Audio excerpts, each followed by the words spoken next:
Hey guys, I will show you how to fix this error on Windows 11 operating system. In the first step, we need to right click on the taskbar. Anywhere you can right click here, select task manager.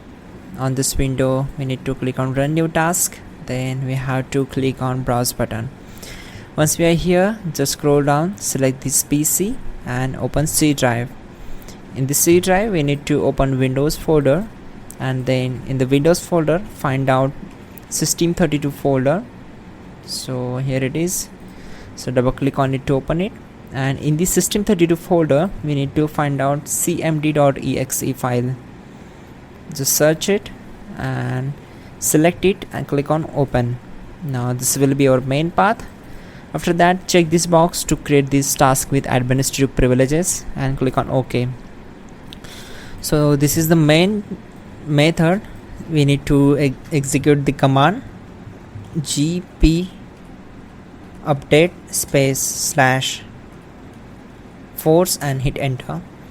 So this will take some time to complete the process, around 6 to 7 seconds.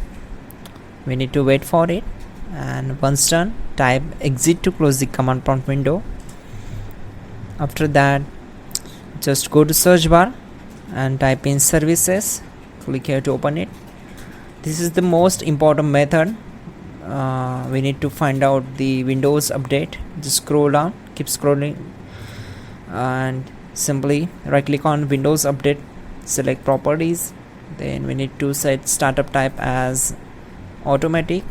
Click on apply, and then simply we need to click on start. Select start and click on OK.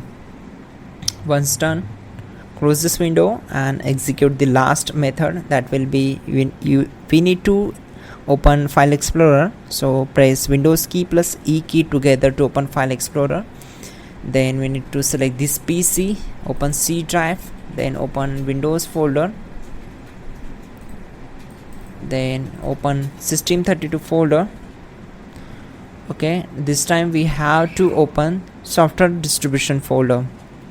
So just search it in the Windows folder. So here it is, Windows folder, and we need to find out software distribution folder. Just double click on it to open it. Then select all these files, right click on it and click on delete. We have to delete all these files from the software distribution folder, and this will take some time to complete the process. Check this, keep it. Once done, we need to close this folder and then restart the system. That's it guys, your problem will be solved and you're good to go. Don't forget to like the video and please do subscribe the channel.